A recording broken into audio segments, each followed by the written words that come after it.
यह कहानी एक छोटे से गांव के लड़के राज की है। राज का सपना था कि वह बड़ा आदमी बनेगा, दुनिया में अपना नाम करेगा। लेकिन उसकी परिस्थितियां कुछ और ही कहानी कह रही थीं। वह एक छोटे से किसान परिवार से था।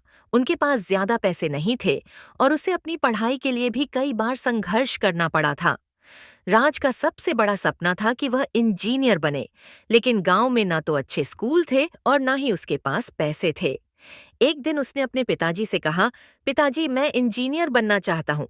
मुझे पढ़ाई के लिए शहर जाना होगा। पिताजी ने उसे देखा और बोले, बिल्कुल बेटा, अगर तुम मेहनत करोगे पते ककिते तो तुम्हें कोई नहीं रोक सकता। लेकिन याद रखना, किसी भी रास्ते पर कठिनाइयां आएंगी। राज ने अपने पिताजी की बातों को दिल में बिठा लिया और शहर जाने की तैयारी की। उसने छोटे छोटे काम किए, ट्यूशन ली और दिन रात मेहनत करने में जुट गया।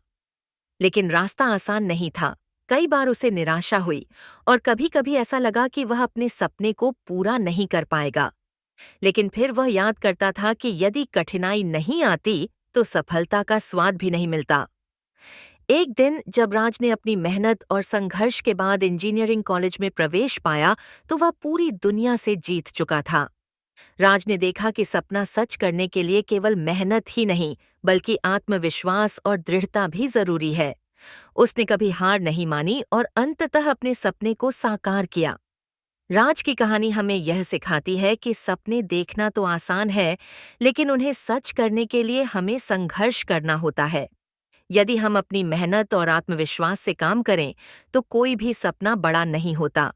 मुश्किलें आती हैं, लेकिन उन्हीं मुश्किलों से हम कुछ नया सीखते हैं।